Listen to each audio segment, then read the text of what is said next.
There will not be a second day of peace talks between Russia and Ukraine. Both sides left Turkey yesterday with a hint of progress being made, but the fighting continues. WGN's Eric Rung is live in the newsroom with the latest. Eric? Well, good morning. The West and Ukraine still unsure of Russia's pledge to scale down its attack. Leaders in Ukraine say Russian troops have redeployed to the eastern part of the country. As diplomats talk about finding peace, the war still very much rages on in Ukraine, with Russia continuing its attack. Yesterday, Russian forces bombed a regional government building in Mykolaiv.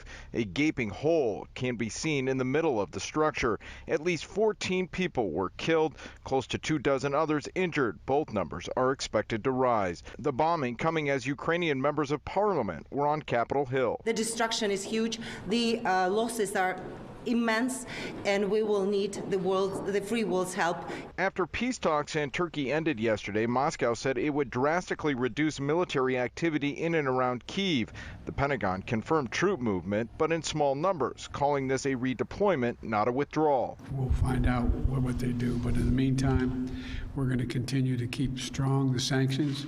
We're going to continue to provide the Ukrainian military with their capacity to defend themselves. Ukrainian's ambassador to the UN says Ukraine is fighting back and winning back ground around its capital. Says Russia is taking heavy losses, saying more than 17,000 Russian troops have been killed. That is an unprecedented blow to Moscow, where the numbers of Soviet losses in Afghanistan pale in comparison. After peace talks ended in Turkey yesterday, Ukraine was set to make some significant concessions for peace, one being declaring itself permanently neutral and would cease trying to join NATO. Now, Russia seems to have changed its goal of taking the entire country and just focusing in on the eastern Donbas region, but Western officials cautioned against taking anything at face value from Russia. We're live in the newsroom. I'm Eric Rung, WGN News.